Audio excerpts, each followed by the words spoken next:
आम तो एक्चुअली पुरी को संपूर्ण रूपे से भाई तो करें किंतु आमर गोटे भिन्न भाव रथ यात्रा बर्तमान आम गाँव आरंभ होती स्वप्ना देश बल 2012 मसीह आम कर यार ना रखी त्रिवेणी श्रीक्षेत्र जगन्नाथ मंदिर कमिटी समल टीपो बिलिंडा बिक्सर माने ये 5टी गाँव को लेकिन जगन्नाथ मंदिर त्रिवेणी श्रीक्षेत्र जगन्नाथ धाम तो ये 2012 मसीह आम आरंभ होता एवं एटा स्वप्न देश गोटे गोटे स्टोरी लंबा स्टोरी तो कहले छिंडब ना तेणु जहाँ बर्तमान सुधा सुचारू 10,000 ରୁ 15,000 लोक गादरिंग होती विभिन्न प्रकार जहाँ जमी पुरी सहित तो आम पूरा सामंजस्य भाई करें जी जत्किंचित आम सुचारू रूपे जमी से हुए से हिसाब से आम परिचालन करने चेष्टा करूँ कि 10,000 ରୁ 15,000 लोक आम बड़दाण्ड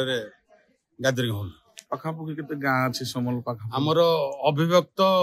समल पंचायत कहले गोडी हमर हरिहरपुर पंचायत समल पंचायत एवं कुलई पंचायत एपटे जक्का माणिकर सरकार पवित्र नगर यही सब आड़ लोक ये आदरिंग हो आज से बड़ी केते लोक समागम होइछन्ते बोले आज तो पाग बहुत ठाकुर दयारू बहुत बढ़िया पाग होइछि मते लागु आज 10,000 ରୁ 15,000 लोक माने एकत्रित हेबे आम सकाल मंगल आरती होती बाल भोग होती बेड़ा अन्न भोग होती राति संध्या आरती कीर्तन